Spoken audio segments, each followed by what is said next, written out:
नमस्कार, आप देख रहे हैं हमारा उत्तर प्रदेश बुलेटिन और मैं हूं आपके साथ स्मिता सिंह। बुलेटिन की शुरुआत करते हैं बड़ी खबरों के साथ। राजधानी लखनऊ में एक बार फिर से पुलिस का हंटर चला है और पुलिस उपायुक्त अपर्णा रजत कौशिक ने प्रेस वार्ता कर पत्रकारों को बताया है कि पकड़े गए सभी आरोपियों के खिलाफ पहले से ही लखनऊ के अलग अलग थानों में लूटपाट के आधा दर्जन मुकदमे दर्ज है। यह लोग सड़कों पर चलने वाले राहगीरों से झपट्टा मारकर अपनी बाइक से फरार हो जाते थे और लखनऊ के अलग अलग स्थानों पर घटनाओं को अंजाम देते थे। आरोपियों के कब्जे से पुलिस को लूट में इस्तेमाल हुई 2 बाइक लूटे गए और लाखों की कीमत के 19 मोबाइल फोन बरामद किए गए हैं।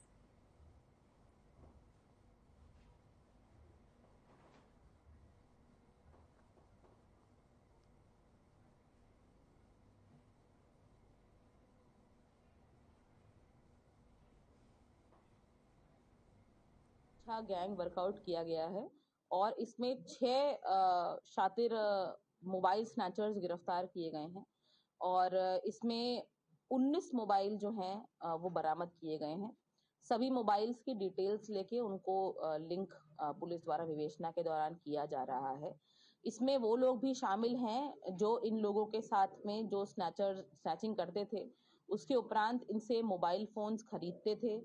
ये पहले व्हाट्सएप के माध्यम से एक दूसरे संपर्क करके मोबाइल फोन्स की जो फोटोग्राफ्स होती थी वो भेजते थे, जो स्नैच करे हुए होते थे।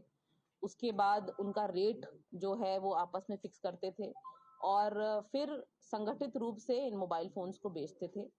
कई दिनों से सूचना मिल रही थी कि इन लोगों द्वारा लगातार विभिन्न विभिन्न जगहों पर इन मोबाइल फोन्स की बिक्री की जा रही है। लखनऊ की हसनगंज पुलिस ने राहगीरों से लगातार मोबाइल लूट करने वाले आधा दर्जन ऐसे लुटेरों को गिरफ्तार किया है जो सरेराह राहगीरों से मोटरसाइकिल से सवार होकर झपट्टा मारकर मोबाइल छीनकर फरार हो जाते थे, जिन्हें पुलिस पिछले काफी समय से तलाश कर रही थी। ऐसे लुटेरों को लखनऊ की हसनगंज पुलिस ने इंस्पेक्टर अतुल कुमार श्रीवास्तव के नेतृत्व में गिरफ्तार किया है, जिन्हें आज डीसीपी मध्य अपर्णा रजत कौशिक के समक्ष पेश किया गया था, जहां पर वार्ता करने के बाद अपर्णा रजत कौशिक ने बताया है कि यह लोग पिछले काफी समय से लखनऊ में एक्टिव थे, जो भोले भाले राहगीरों से राह में चलते हुए मोबाइल छीन कर फर्राटेदार बाइकों से फरार हो जाते थे, जिन्हें आज हसनगंज पुलिस ने गिरफ्तार किया है। इनके कब्जे से लूट के 19 मोबाइल भी बरामद हुए हैं तथा घटना में प्रयुक्त 2 मोटरसाइकिल भी बरामद हुई है। फिलहाल पुलिस ने इन्हें गिरफ्तार करके जेल भेज दिया है। लखनऊ से वीडियो जर्नलिस्ट हेमंत यादव के साथ Ranjit Singh Rathore, RNTV national.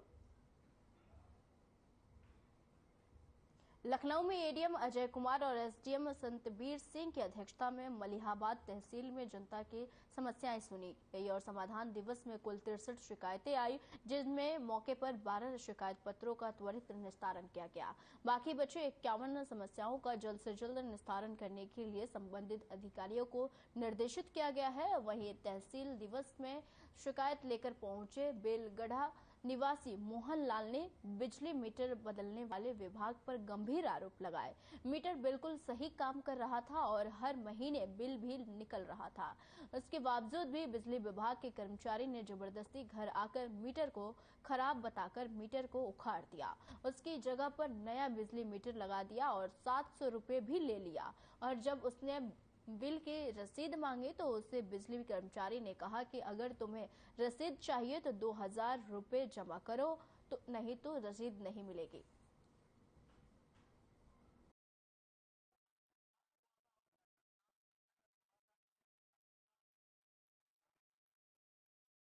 Metre में मुझसे पैसे ले लिए थे। कितने रुपए? 700 रुपये लिए थे। काहे के लिए थे? बोला कि मीटर बांधने के पैसे चाहिए जो सरकार तरफ से मिले। अच्छा, जो बांधने आया था उसका क्या नाम है?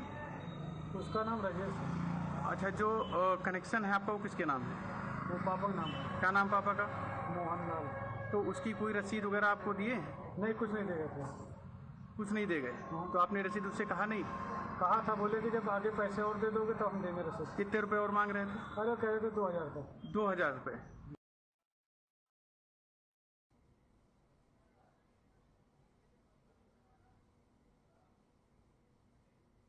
मथुरा में पुलिस को आज एक बड़ी सफलता हाथ लगी है, जब 3 साल के फरार चल रहे 1 लाख के इनामी बदमाश के साथ पुलिस और स्वाट टीम की मुठभेड़ हो गई और जिसमें जहां पुलिस पर फायरिंग करके फरार हुए 1 लाख के इनामी को गोली लगने के बाद घायल अवस्था में गिरफ्तार किया गया है। वहीं उसकी हालात को देखते हुए उसे जिला अस्पताल से आगरा के लिए रेफर कर दिया गया है। और आपको बता दें कि थाना जैत इलाके में आज सुबह अचानक गोलियों की ताबड़तोड़ से इलाके में सनसनी फैल गई और जहां पर जैंत पुलिस के साथ मिलकर स्वाट टीम की अगुवाई कर रहे खुद एसएसपी शैलेंद्र पांडे की 1 लाख रुपए के इनामी बदमाश कुख्यात रोहतास गुर्जर से पुलिस की मुठभेड़ हो गई थी और जिसमें दोनों तरफ से चली गोलियों में बदमाश रोहतास गुर्जर के दोनों पैरों में गोली लगी है, जिसके कारण वो भागने में सफल नहीं हो सका और फिर पुलिस ने उसे गिरफ्तार कर लिया, जहां जिला अस्पताल में भर्ती करने को भेज दिया गया। और मगर अस्पताल के डॉक्टर में उसके नाजुक हालात को देखते हुए आगरा के लिए रेफर कर दिया। और वहीं घटना की जानकारी देते हुए एसएसपी ने बताया कि 2021 में थाना बरसाना इलाके में इस बदमाश रोहतास गुर्जर द्वारा पुलिस पर फायरिंग करके पुलिसकर्मी को घायल किया था और तभी से फरार था और जिसके ऊपर यूपी सरकार की तरफ से 1 लाख रुपए का इनाम घोषित था, जिसके आज यहां थाना जैंत इलाके में राल गांव के पास आने की सूचना पुलिस को मिली तो उसे मुठभेड़ के बाद घायल अवस्था में गिरफ्तार किया है, जिसके ऊपर 1 दर्जन से अधिक मुकदमे दर्ज है और यह लूट, हत्या का प्रयास, चोरी जैसी घटनाओं करने का माहिर है।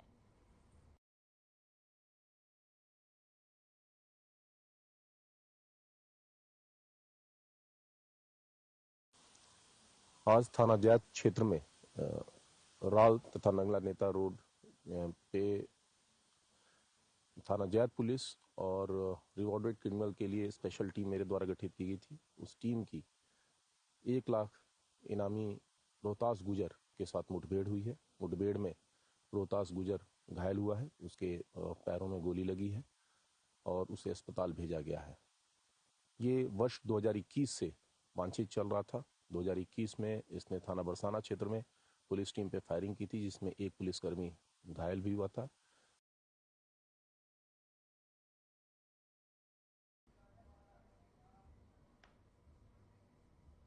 गाजियाबाद के मसूरी थाना क्षेत्र के नेशनल हाईवे में 9 पर हापुड़ से दिल्ली जाने वाले फ्लाईओवर पर उस समय सनसनी फैल गई जब एक चलते हुए ट्रक में वायरिंग में शॉर्ट सर्किट से भयंकर आग लग गई और आग इतनी भयंकर थी कि कुछ ही समय में गाड़ी धू-धू कर जलने लगी और राहगीरों द्वारा चलती हुई गाड़ी की वीडियो बनाकर सोशल मीडिया पर वायरल कर दिया गया और सूचना के आधार पर पुलिस टीम मौके पर पहुंची और फायर ब्रिगेड को सूचना दी गई कि आग लगने से 1 घंटे तक फायर ब्रिगेड की टीम मौके पर नहीं पहुंची और राहगीरों द्वारा मिट्टी के सहारे आग को बुझाने की कोशिश करनी पड़ी। बताया जा रहा है कि ट्रक में लाखों रुपए का परचून का माल रखा हुआ था जो मसूरी से दिल्ली जा रहा था।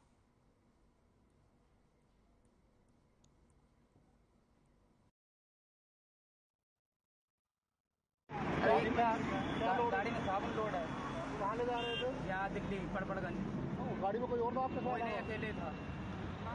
अकेले जाना। तुम्हें कैसे पता लगा जब नीचे से? नीचे से आग जब लगी मैंने कहा आग मतलब आग भी लग रही है तो उसमें पता नहीं क्या दिक्कत। गाड़ी में सीएनजी वाली गाड़ी है? नहीं, सीएनजी वाली नहीं है और डीजल की डीजल वाली।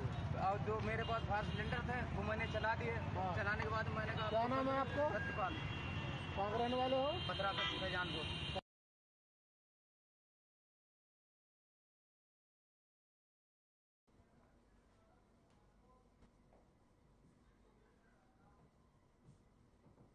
ग्रेटर नोएडा के शारदा मेडिकल कॉलेज से बड़ी लापरवाही का मामला सामने आया है। दरअसल मरीज को ब्लड देने गए पत्रकार को ब्लड में एचआईवी संक्रमण होने की 2 बार पॉजिटिव रिपोर्ट दी गई, जिसकी वजह से पीड़ित पत्रकार ने सदमे में आकर आत्महत्या की कोशिश की। हालांकि जब पीड़ित ने दूसरी लैब से जांच की तो रिपोर्ट निगेटिव पाई गई है।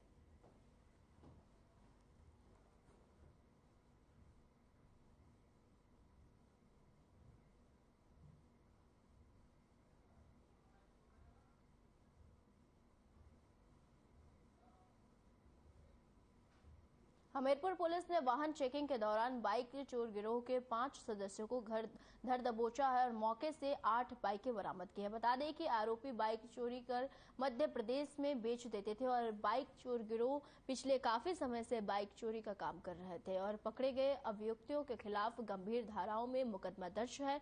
फिलहाल पुलिस ने पकड़े गए चोरों को गिरफ्तार कर जेल भेज दिया है और मामले पर आगे की कार्रवाई जारी है।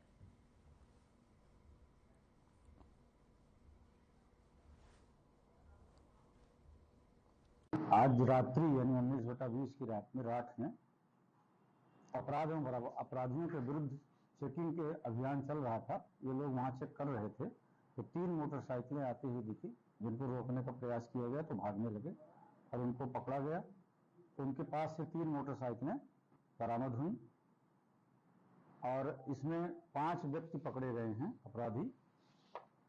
शुभम उर्फ सेठ शिवम पुत्र ब्रजेश पटेल, मुमताज पुत्र लतीफ, पवन कुचबंधिया पुत्र बालेंद्र, अखिलेश कुचबंधिया पुत्र भागवत दास और सुरेंद्र पुत्र स्वर्गीय इंद्रपाल, 5 अभियुक्त पकड़े गए, जिनके पास से कुल 8 मोटरसाइकिलें। झांसी में नगर निकाय चुनाव संपन्न होने के बाद झांसी के बबीना विधायक राजीव सिंह परिछा अपने कार्यकर्ताओं के साथ रक्सा थाना पहुंचे, जहां बीजेपी कार्यकर्ताओं के साथ अभद्रता करने और सीओ प्रज्ञा पाठक पर पैसे लेकर बीजेपी कार्यकर्ताओं का उत्पीड़न करने का आरोप लगाया है। उन्होंने कहा है कि सीओ साहब अवैध कारोबारियों के साथ मिलकर अपराध को बढ़ावा देने में जुटी है और बीजेपी कार्यकर्ताओं को उत्पीड़न किया जा रहा है, जिसकी शिकायत अगर कोई बीजेपी कार्यकर्ता करता है तो उसे उल्टा धमकी दी जाती है, जिसको लेकर आज वह धरने पर बैठे हैं।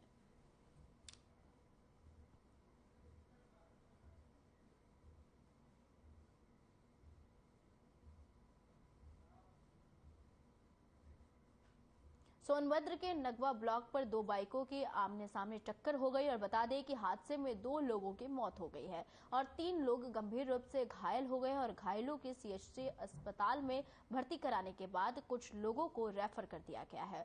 बता दें कि बाइक सवार शादी समारोह से लौट रहे थे कि सिरपालपुर में मेन रोड पर दोनों बाइकों की आमने सामने टक्कर हो गई और जिसमें दोनों चालकों की मौत हो गई। पुलिस ने दोनों मृतकों को पंचनामा कर आगे की कार्रवाई शुरू कर दी है।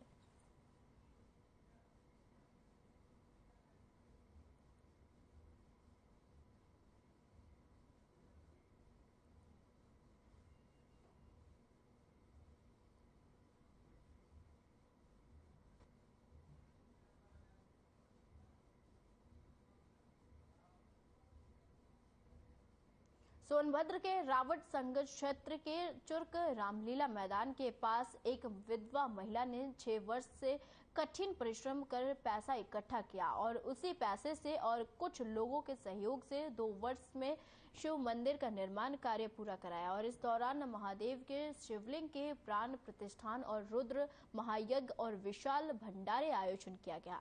बता दें कि यह आयोजन 31 मई तक निरंतर चलता रहेगा।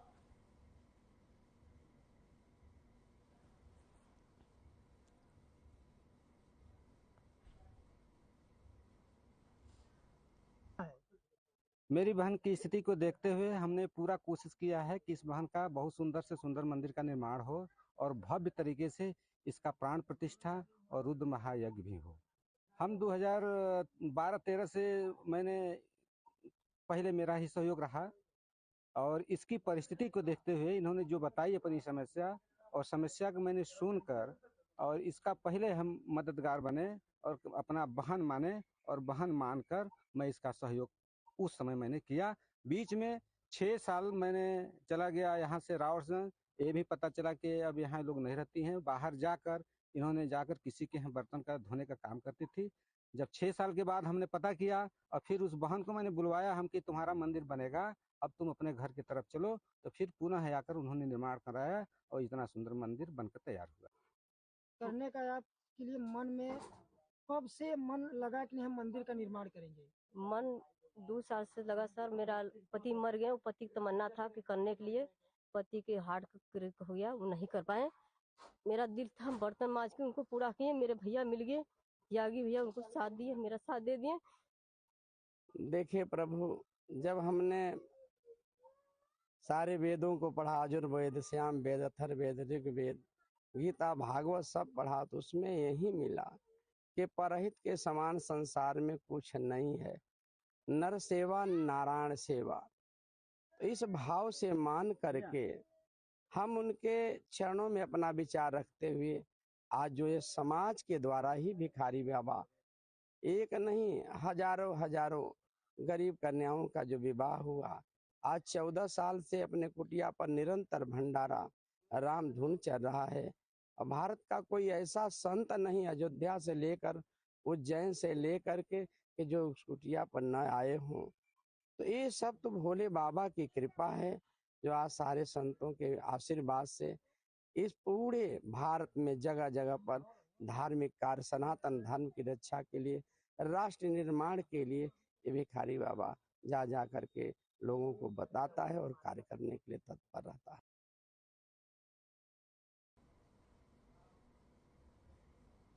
कटहल तोड़ने के आरोप को लेकर हुए विवाद में महिला की पीट कर हत्या कर दी गई है और पूरा मामला सिद्धार्थनगर के जोगिया कोतवाली का है, जहां दबंगों ने महिला की कुदाल में लगे डंडे से मारकर हत्या कर दी है। बता दें कि गांव के दो परिवार में 2 दिन से कटहल तोड़ने का विवाद चल रहा था और कटहल तोड़ने का विवाद इतना बढ़ गया कि बात हत्या तक पहुंचकर महिला की हत्या के बाद गांव में सनसनी फैल गई और सूचना मिलते ही पुलिस मौके पर पहुंची और शव को कब्जे में लेकर आगे की कार्रवाई में जुट गई है और फिलहाल आरोपी फरार चल रहा है। और वहीं मामले पर जानकारी देते हुए पुलिस अधीक्षक अमित कुमार आनंद ने बताया कि विवाद को लेकर महिला की हत्या की गई है। वहीं मौके पर पुलिस पहुंचकर पूछताछ कर रही है और महिला का शव कब्जे में लेकर विधिक कार्रवाई की जा रही है।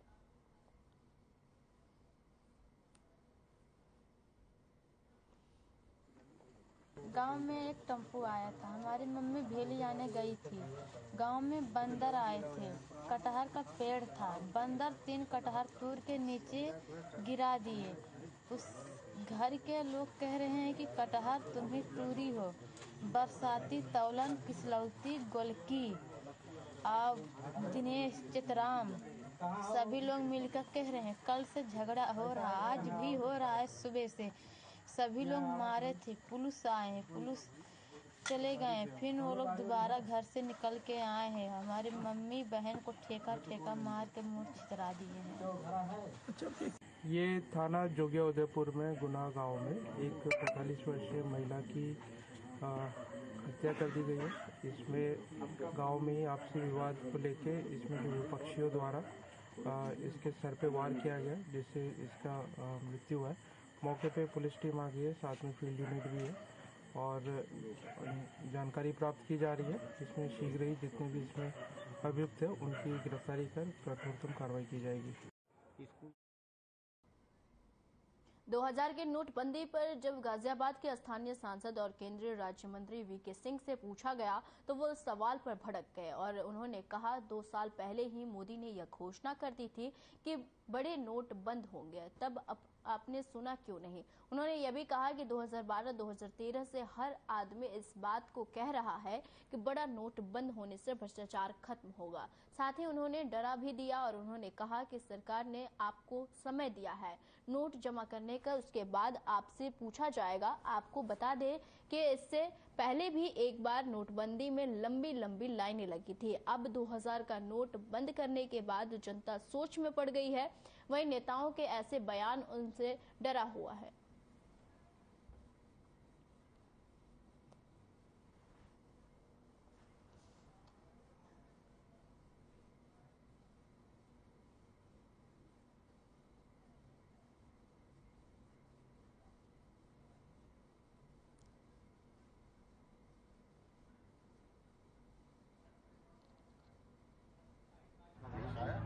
आज ये पूरी तरह से तैयार है, सेवा दे रहा है। कुछ स्टाफ की और इक्विपमेंट और आना चाहिए, जिसको हम सोचते हैं कि किससे और अच्छाई मिलेगी।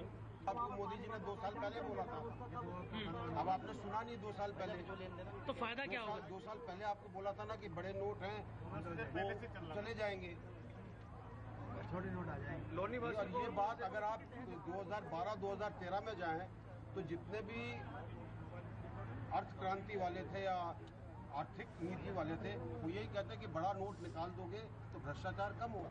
में 1173 लाख रुपए की लागत से एक 50 बेड के हॉस्पिटल का लोकार्पण हुआ है।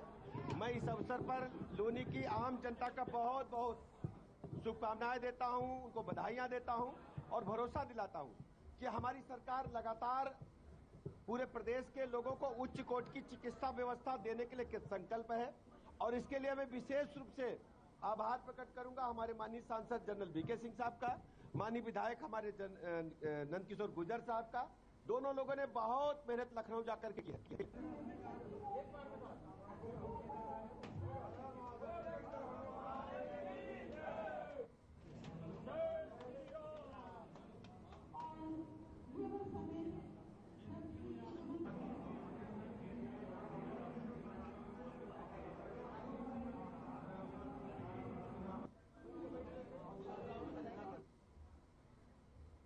सूबे की राजधानी लखनऊ में एसआर ग्रुप के चेयरमैन और उत्तर प्रदेश विधान परिषद के सदस्य प्रख्यात शिक्षाविद पवन सिंह चौहान ने समन्वय का आयोजन किया और कार्यक्रम के दौरान एसआर स्कूल के छात्रों द्वारा सांस्कृतिक मंच से अपनी प्रस्तुति दी गई।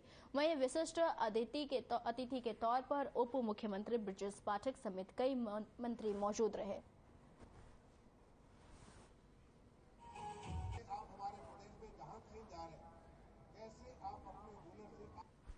मिश्रा जी हमारे साथ आज मौजूद है, जो एसआर ग्रुप के कॉलेज के एक फंक्शन में आए हुए थे। हमसे जानेंगे सर से कि आज क्या प्रोग्राम था। सर बहुत बहुत स्वागत है RNTV नेशनल पे आज। सर क्या प्रोग्राम था, इतना का स्वागत हुआ है? मैं यहाँ पे आया हूँ एसआर ग्रुप ऑफ इंस्टीट्यूशंस का आज फेयरवेल पार्टी है। जो हमारे यहाँ के इंजीनियरिंग के बच्चे हैं, जो फार्मेसी के बच्चे हैं, नर्सिंग के बच्चे हैं, ये अन्य वोकेशनल प्रोफेशंस के जो बच्चे हैं, वो सारे के सारे बच्चे अपनी जो पढ़ाई पूरी करनी थी यहाँ से पूरी करके अब वो एक नए जीवन में आगे जा रहे हैं। उन बच्चों का आज यहाँ पे जो कार्यक्रम है, उस कार्यक्रम में शरीक होने आया हूँ ताकि जो यहाँ के पवन कुमार सिंह साहब जो यहाँ के जो अध्यक्ष हैं, उन्होंने कहा कि इन बच्चों को संदेश देना है। मुझे भी बड़ा अच्छा लगेगा इनसे बात करके, और ये बच्चे अब असली जिंदगी में जा रहे हैं। जब उन्होंने जो प्रतिभा और जो हुनर यहाँ पे हासिल किया है, उस हुनर को कैसे रियल लाइफ में आगे लेकर के बढ़ेंगे। आज फेयरवेल पार्टी में सर का आना हुआ है। पवन सिंह चौहान जो यहाँ के प्रेसिडेंट है, MLC भी है उत्तर प्रदेश सरकार में, इन्होंने बताया सर ने कि उनको आशीर्वाद देने के स्वरूप आए हैं। जो बच्चे आज पढ़ाई पूरी करके अपने नए जीवन में प्रवेश करने जा रहे हैं, उनको आशीर्वाद देने के स्वरूप और अपनी शुभकामनाएं देने के लिए सर का आगमन हुआ था। लखनऊ से वीडियो जर्नलिस्ट हेमंत यादव के साथ रणजीत सिंह राठौर और RNTV नेशनल। उत्तर प्रदेश सरकार में विधान परिषद सदस्य एवं एसआर ग्रुप के चेयरमैन पवन सिंह चौहान जी आज हमारे साथ में। समन्वय 2023 ये प्रोग्राम हो रहा है आज एसआर कॉलेज में। सर क्या प्रोग्राम है आज, कौन कॉलेज किया है यहाँ पर? आज ये फेयरवेल पार्टी है बच्चों की, विदाई समारोह जिसको बोलते हैं। तो बच्चों को कैसे लाइफ दिया जाए, माननीय अभी चीफ सेक्रेटरी उत्तर प्रदेश गुरुशंकर जी बताया कैसे कैसे लाइफ दिया। वो खुद इंजीनियर रहे हैं, तो बड़े अच्छे से उन्होंने वक्तव्य किया है और एक नया मैसेज दिया कि जो हमारा लोगों का टैग लगता है वो नहीं लगना चाहिए। तो मैं अभी तुरंत फॉलो कर लिया हूँ, कोई टैग किसी नहीं लगेगा। दूसरा, हम लोग बड़े मन से बड़े भाव से बच्चों को जॉब के लिए काम करते हैं, व्यवसाय काम करते हैं। और माननीय हमारे शिक्षा मंत्री योगेंद्र जी बैठे हुए हैं, बहुत साधुवाद देता हूँ। माननीय ब्रजेश सिंह जी हैं जो हमारा निर्माण मंत्री हैं, जो हमारे मुख्यमंत्री शिक्षा स्वास्थ्य मंत्री हैं, हमारे बहुत सारे लोगों का डिप्टी CM साहब ब्रजेश पाठक जी है। इस तरह के बहुत सारे हमारे बहुत सारे मेहमान आए, बहुत सारे सांसद आए, सभी का आशीर्वाद मिला।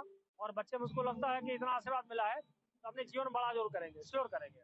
एक और बड़ी खुशखबरी आ रही है कि अब आपके विद्यालय को जो है विश्वविद्यालय का टैग मिल गया, क्या कहना चाहेंगे इस पर? और सबका मैं अपने माननीय मंत्री जी का और बाकी सभी लोगों को बहुत साधुवाद धन्यवाद देता हूँ कि हमारी मेहनत को देख करके और उत्तर प्रदेश सरकार में जरूरत है कि इस वक्त बच्चों को शिक्षा दिया जाए, जॉब दी जाए, उस पर काम किया जाए। सभी को बहुत बहुत साधुवाद, धन्यवाद।